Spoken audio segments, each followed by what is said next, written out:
हम यकीनन हालते अजाब में दाखिल हो चुके हैं जिससे निकलने के लिए बड़े बड़ों को रास्ता सुझाई नहीं दे रहा। हम और हमारे हुक्मरान दुनिया भर में तमस्खुर और हंसी ठट्टे की अलामत बन चुके हैं।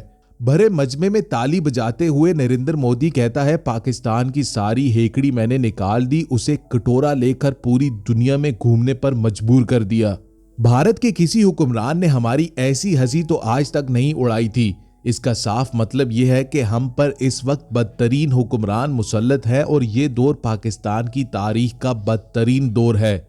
इस फिक्रे की तस्दीक के लिए कहीं जाने की जरूरत नहीं। पाकिस्तान के हर कूचा और बाजार में बसने वाले लोग इस पर गवाह हैं।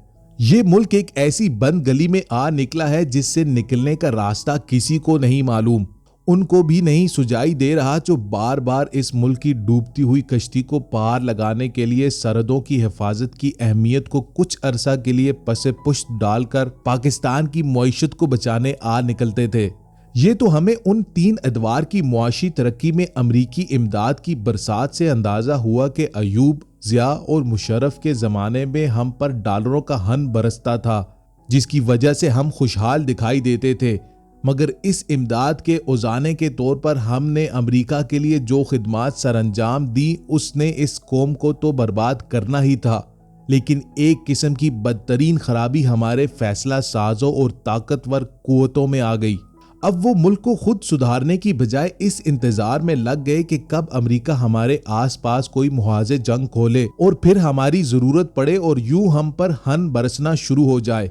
बिलावल भुट्टो की ताज़ा अमेरिका यात्रा से वापसी पर दिया गया ये बयान कि अमेरिका पाकिस्तान की अफगानिस्तान से मिलने वाली सरहद से दहशतगर्दी के खिलाफ तहफ़्फ़ुज़ में हमारी मदद करेगा। साथ ही 19 जनवरी को अमरीकी दफ्तर खारजा के तर्जुमान नेड प्राइस का यह बयान कि हम पाकिस्तान को मुआशी तौर पर मुस्तहकम देखना चाहते हैं। इन्हें मिलाकर देखें तो पसे पर्दा ये हकीकत छुपी नजर आएगी कि पाकिस्तान को अब फिर किसी मुहाजे जंग पर काम मिलने वाला है और इस खुशी में हम जो कई साल से बेरोजगार थे हमारी बाछें खिली जा रही हैं। मगर हमारी इस खुशी को हकीकत में बदलने से पहले हमें जिस शदीद मुआशी बुरहान से गुजारा जा रहा है उसका मकसद सिर्फ एक ही है कि हमारी हालत रेत पर तड़पते हुए उस प्यासे जैसी कर दी जाए जो एक कटोरा पानी के लिए ही अपना सब कुछ कुर्बान करने पर तैयार हो जाता है। पाकिस्तान की ऐसी हालत इससे पहले कभी नहीं हुई थी जैसी इस वक्त है। एटमी धमाके के बाद हम पर पाबंदियां लगी, हमारे ज़र मुबादला के ज़खायर ना होने के बराबर रह गए। लेकिन उन दिनों कभी ऐसी शिकायत मसूल नहीं हुई कि हमारी दवाइयां बनाने का खाम माल, हमारे मुर्गी खानों के लिए खुराक और हमारी बेशुमार सनती और घरेलू जरूरियात के लिए अशिया मंगवाने के लिए हमारे पास ज़र मुबादला मौजूद नहीं। हमारी इस ज़बू हाली पर रोज मातम बपा होता है, लेकिन अरबाब इख्तियार अपनी रविश में सरमस्त हैं। सियासी इंजीनियरिंग वैसे ही जारी है, शहाना अखराजात में मुसलसल अजाफा है और इंसाफो कानून उसी तरह इशराफिया के घरों का तवाफ कर रहा है। हमारे हुक्मरान और साहिबान इक्तदार इस कदर बेहिस, खुदगर्ज और अवाम के दुखों और तकलीफों से दूर क्यों हैं? क्या अल्लाह ने उन्हें एक हिसास दिल अता ही नहीं किया है? क्या उन्हें लोगों के आंसू, आहें, तकलीफें और मुसीबतें बिल्कुल नजर नहीं आती? कोई संग दिल से संग दिल शख्स भी पाकिस्तान के इन हालात में ऐसा रवैया नहीं रख सकता जैसा रवैया गुज़श्ता 10 माह के दौरान इन हुक्मरानों का देखने को मिला है।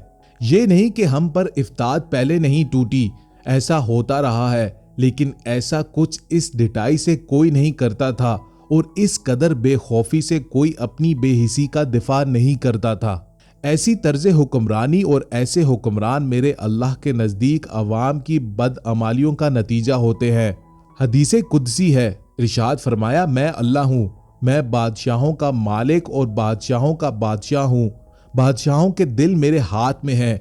जब मेरे बंदे मेरी इताअत फरमा बरदारी करते हैं तो मैं उनके हक में बादशाहों के दिलों को रहमत और शफकत की तरफ फेर देता हूँ, और जब मेरे बंदे मेरी नाफरमानी करते हैं तो मैं उनके हक में बादशाहों के दिलों को गजबनाकी और सख्त गिरी की तरफ फेर देता हूँ और वो उनको सख्त अकूबतों में मुब्तला करते हैं। ये तो है वो असूल जो हमारे हुक्मरानों से मुतल्लिक बयान किया गया है, लेकिन हम जैसी कौम के बारे में अल्लाह ने कुरान पाक में एक और अहम फैसला सादर फरमा दिया है और आज हम जिस मुआशी बुरहान का शिकार है उसका इशारा कुरान पाक में यूं है, जो मेरे जिक्र से मुंह मोड़ेगा उसके लिए दुनिया में तंग जिंदगी और क़यामत के रोज हम उसे अंधा उठाएंगे।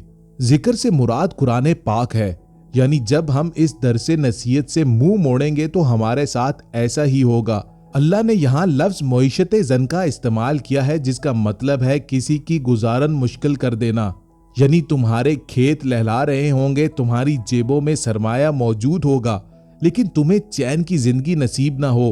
कभी बुनियादी खुराक से महरूमी और कभी गैसो बिजली का बुरहान, रात दिन की बेसुकूनी। मौलाना मौदूदी इसकी तफसीर में तफहीमुल कुरान में लिखते हैं, दुनिया में तंग जिंदगी होने का मतलब ये नहीं है कि उसे तंग दस्ती लाहक होगी, बल्कि इसका मतलब ये है कि यहाँ उसे चैन नसीब नहीं होगा। करोड़पति भी होगा तो बेचैन रहेगा, हिफ्ते अकलीम का फरमा रवा भी होगा तो बेकली और बेइत्मीनानी से निजात ना पाएगा। उसकी दुनियावी कामयाबियां हजारों किस्म की नाजायज तदबीरों का नतीजा होंगी, जिनकी वजह से उसे अपने ज़मीर से लेकर गिरदो पेश के पूरे इज्तिमाई माहौल तक हर चीज़ के साथ उसकी पहम कशमकश जारी रहेगी, जो उसे कभी अमनो इत्मीनान और सच्ची मुसरत से बहरामंद ना होने देगी। गिरबानों में झांकिए और खुद से सवाल कीजिए कि क्या आज हम सब के शबो रोज़ ऐसी हालत में नहीं गुजर रहे। वो चंद लोग मुस्तस्ना हैं जिन्हें अल्लाह ने इत्मीनान नसीब कर रखा है और वो अपनी गुर्बत में भी तवक्कल की दौलत से माला माल हैं। कौन है जो आज चैन की नींद सो रहा है? कौन है जो आने वाले कल के लिए मजतरब और बेचैन नहीं? हुक्मरानों के अपने झमेले हैं, सपा के अपने मसाइल हैं, ताजरों की अलग बब्ता है, मजदूरों की तलखियां और हैं, जबकि किसान की मायूसियां उन्हें जीने नहीं दे रही। ये तो इस दुनिया में हमारी हालत है, लेकिन कभी सोचा है कि अल्लाह आखिरत में हमारे अंजाम के बारे में क्या फरमाता है? मैं रोज़े महशर ऐसे लोगों को अंधा उठाऊंगा और फरमाया वो कहेगा, परवरदिगार दुनिया में तो मैं आंखों वाला था, यहाँ मुझे अंधा क्यों उठाया? अल्लाह फरमाएगा, हाँ इसी तरह तो हमारी आयात को जब वो तेरे पास आई थी तूने भुला दिया, आज वैसे ही हमने तुझे भुला दिया।